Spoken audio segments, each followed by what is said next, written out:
Hello मेरे प्यारे दोस्तों, कैसे हो आप लोग। स्वागत है आप सभी का हमारे एक और नए वीडियो में। दोस्तों, अगर आप भी क्लास 10th के स्टूडेंट हैं और आप भी क्लास 10th की तैयारी करना चाहते हैं तो हमारे इस क्लास से ज़रूर जुड़िएगा। दोस्तों, अगर आप भी चाहते हैं कि हमारा भी क्लास 10th 2027 के एग्ज़ाम में अच्छा से अच्छा अंक आए तो हमारे इस यूट्यूब चैनल इजी लर्निंग को ज़रूर सब्सक्राइब कर लीजिएगा। और जो भी डाउट हो आप लोगों को या फिर किसी से कोई सा भी सब्जेक्ट से रिलेटेड, तो आप हमारे इस वीडियो के नीचे में कमेंट करके ज़रूर पूछ सकते हैं। तो आज हम लोग पढ़ने जा रहे हैं एक बार फिर से क्लास 10th के लिए साइंस 2027 का ऑब्जेक्टिव क्वेश्चन। क्या पढ़ने जा रहे हैं? Objective question. और क्लास 4 हम लोगों ने कल देखा था और आज देखने वाले हैं क्लास 5। ठीक है, क्लास 4 जो कि साइंस का है और लिखा है हूबहू आपके एग्जामों में आने वाला, यानी कि आपके एग्जाम में इसी तरह के क्वेश्चन पूछे जाते हैं। ठीक है, इस तरह से मैंने डिजाइन करके लाया है कि आप लोगों के एग्जाम में भी इसी तरह से क्वेश्चन देखने को मिलते हैं। अगर आप आज 20 क्लास कर ली सॉरी 20 क्वेश्चन कर लीजिएगा आज का आप लोग, तो 100% है कि आपके एग्जाम में एक दो क्वेश्चन तो जरूर ही आएंगे। दोस्तों, पूरा सिलेबस पढ़ना पड़ता है 100 नंबर के एग्जाम देने के लिए। ठीक है, तो इसीलिए आज हम लोगों ने ये तय किया है कि 20-20 क्वेश्चन आप लोगों को करवाऊंगा। ठीक है, तो अगर आप लोग 20-20 क्वेश्चन कीजिएगा तो आपका क्या होगा कि ऑब्जेक्टिव बहुत ही मजबूत होगा। धीरे धीरे क्या होगा, आपका बेस मजबूत होगा। और हमेशा याद रखिएगा कि आपके एग्जामों में 50% ऑब्जेक्टिव का है, तो आप लोगों को ऑब्जेक्टिव पढ़ना भी बहुत ही जरूरी है। ठीक है, चलते हम लोग अब अपनी क्लास स्टार्ट करने के लिए। तब तक आप लोग क्लास को लाइक ज़रूर कर दीजिएगा और हमारे इस यूट्यूब चैनल को सब्सक्राइब भी ज़रूर कर लीजिएगा। ठीक है, चलते हैं हम लोग अब अगली क्वेश्चन की ओर। अगला क्वेश्चन है हमारा क्वेश्चन नंबर 1 कि स्पेक्ट्रम प्राप्त करने के लिए किसका उपयोग किया जाता है। तो हमेशा याद रखिएगा कि स्पेक्ट्रम प्राप्त करने के लिए किसका, कांच का उपयोग किया जाता है, कांच की सिल्ली का या फिर अवतल दर्पण का या फिर उत्तल लेंस का या फिर प्रिज्म का। तो हमेशा याद रखिएगा कि स्पेक्ट्रम प्राप्त करने के लिए प्रिज्म का उपयोग किया जाता है। किसका उपयोग किया जाता है? प्रिज्म का। हमेशा ये बात याद रखिएगा कि स्पेक्ट्रम प्राप्त करने के लिए जो होता है ना, तो वो प्रिज्म का उपयोग किया जाता है। ठीक है, चलते हैं हम लोग अब अगली क्वेश्चन की ओर। अगला क्वेश्चन है हमारा क्वेश्चन नंबर 2।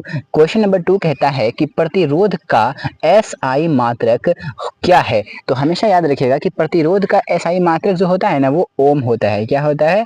ओम होता है। अगर बात कर ली जाए यहाँ पर, ऐसे तो यह है कि एसआई मात्रक बहुत सी चीजों का एग्जामों में पूछा जाता है। तो हमेशा याद रखिएगा कि वोल्ट जो होता है वो विभव का एसआई मात्रक होता है। किसका? विभव का एसआई मात्रक क्या होता है? वोल्ट होता है। और जूल ऊर्जा का एसआई मात्रक होता है। किसका होता है? ऊर्जा का एसआई मात्रक क्या होता है? जूल होता है। अगर एम्पियर की बात की जाए तो विद्युत धारा का होता है। किसका होता है? आप लोग कुछ कुछ पॉइंट को नोट भी करते चलिएगा। और मैंने पिछले ही क्लासों में बता दिया है आप लोगों को कि आप लोगों को पेन और पेपर लेकर बैठना है क्लास करने के लिए। ठीक है, चलते हम लोग अब अगली क्वेश्चन की ओर। अगला क्वेश्चन है हमारा क्वेश्चन नंबर 3। अगर आप लोगों को लिखने का टाइम ना मिले तो आप लोग स्क्रीनशॉट जरूर ले लीजिएगा। ठीक है, चलते हम लोग अब अगली क्वेश्चन की ओर। अगला क्वेश्चन है हमारा क्वेश्चन नंबर 3।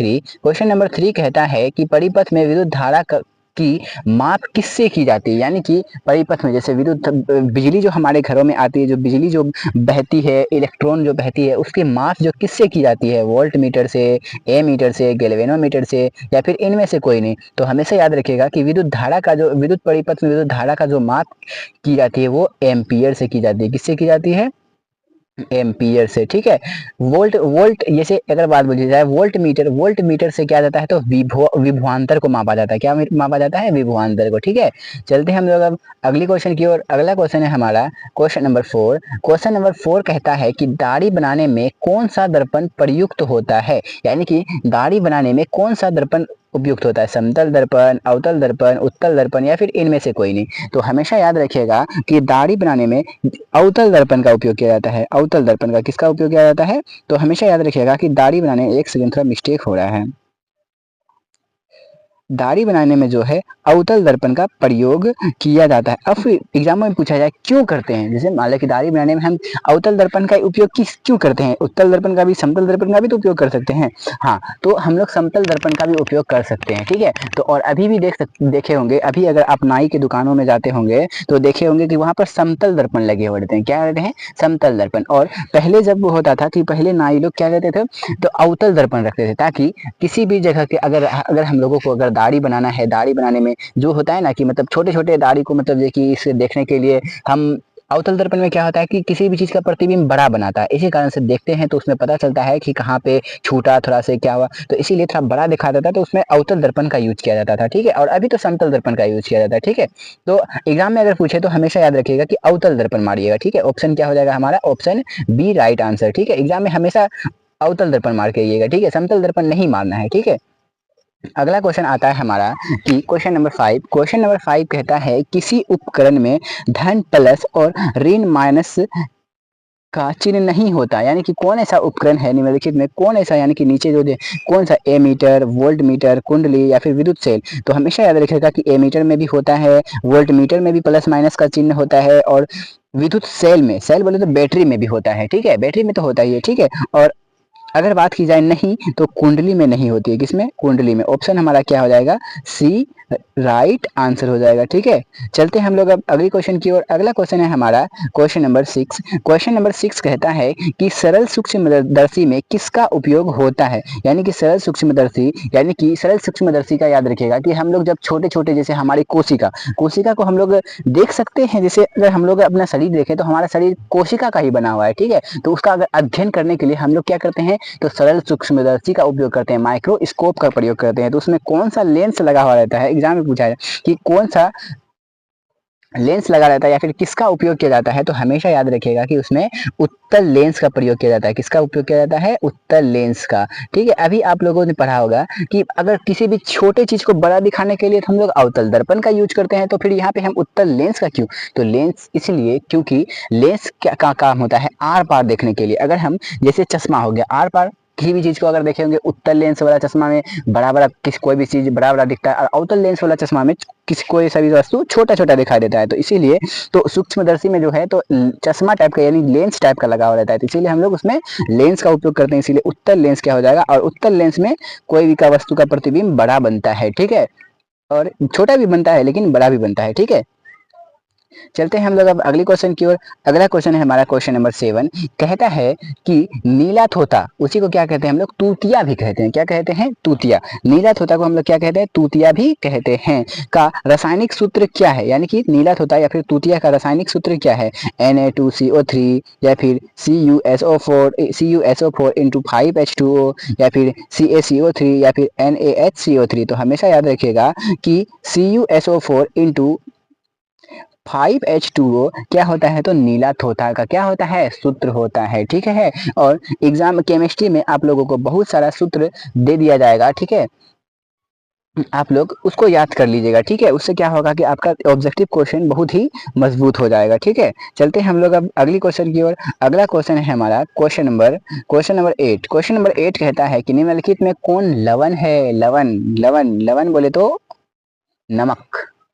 क्या हो जाएगा, निम्नलिखित में कौन लवण है, तो हमेशा याद रखिएगा कि HCl है या फिर NaOH है या फिर NaCl है या फिर NaHCO3। तो हमेशा याद रखिएगा कि लवण जो होता है वो NaCl होता है। क्या होता है, NaCl। सी हमारा क्या हो जाएगा, राइट आंसर हो जाएगा। अगर HCl बोले तो हाइड्रोक्लोरिक अम्ल होता है, और NaOH बोले तो सोडियम हाइड्रोक्साइड होता है। ठीक है, और NaCl क्या होता है, लवण, जिसको हम लोग क्या कहते हैं, सोडियम क्लोराइड। ठीक है, अगला क्वेश्चन है हमारा क्वेश्चन नंबर 9 कहता है कि नाइट्रोजन अणु में कितने सहसंयोजक बंधन होते हैं, यानी कि नाइट्रोजन के जो अणु होते हैं उसमें कितने सहसंयोजक बंधन होते हैं। नाइट्रोजन की परमाणु संख्या कितनी होती है, तो नाइट्रोजन की परमाणु संख्या होती है 7। तो याद रखिएगा कि नाइट्रोजन में जो होती है, नाइट्रोजन में बाह्यतम कक्ष में इलेक्ट्रॉनों की संख्या 5 होती है। कितनी होती है, 1 2 3 4 5। ठीक, और नाइट्रोजन में क्या होती है, 1 2 3 4 और 5, इस तरह से हम लोग दिए। और जब ये अष्टक नियम अगर पूरा करेगा तो ये इसका 3 इलेक्ट्रॉन लेगा, और ये अपना अष्टक नियम पूरा करेगा तो ये 3 इलेक्ट्रॉन लेगा, इसका 3। तो ठीक है, 3 3 लेकर अपना अष्टक नियम पूरा करते हैं, तो इसमें क्या हो जाएगा, 3 आबंध होते हैं। इसमें क्या हो जाएगा हमारा, 3 आबंध होते हैं, क्योंकि 3 3 इलेक्ट्रॉन लेकर अपना अष्टक नियम पूरा कर रहे हैं। तो इसे क्या कहते हैं हम लोग, 3 आबंध। अगर 2 2 इलेक्ट्रॉन लेकर अपना अष्टक नियम पूरे करें तो 2 बंधन बंद हो गए, और एक इलेक्ट्रॉन लेकर अपना अष्टक नियम पूरे करेंगे तो उसे हम एक बंध कहेंगे। ठीक है, चलते हैं हम लोग अब अगला क्वेश्चन की ओर। अगला क्वेश्चन है हमारा क्वेश्चन नंबर 10, कहता है कि संगमरमर का रासायनिक सूत्र क्या है। बहुत ही वीवीआई ऑब्जेक्टिव क्वेश्चन है। ठीक है,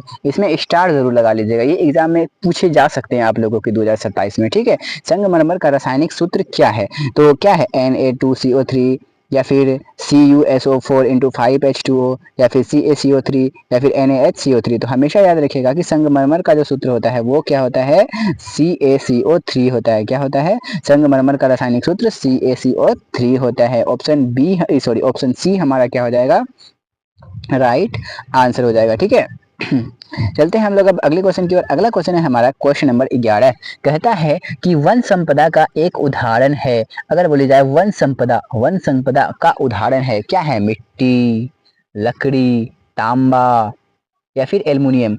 अच्छा एक बात बताइए कि वन वन से क्या मिट्टी पैदा हो सकता है, वो तो मिट्टी तो खुद प्रकृति का। लकड़ी क्या हो जाएगा, लकड़ी हो सकता है, तांबा, एल्युमिनियम ये सब तो धातु है। ठीक है, तो क्या हो जाएगा हमारा, लकड़ी क्या हो जाएगा, राइट आंसर हो जाएगा।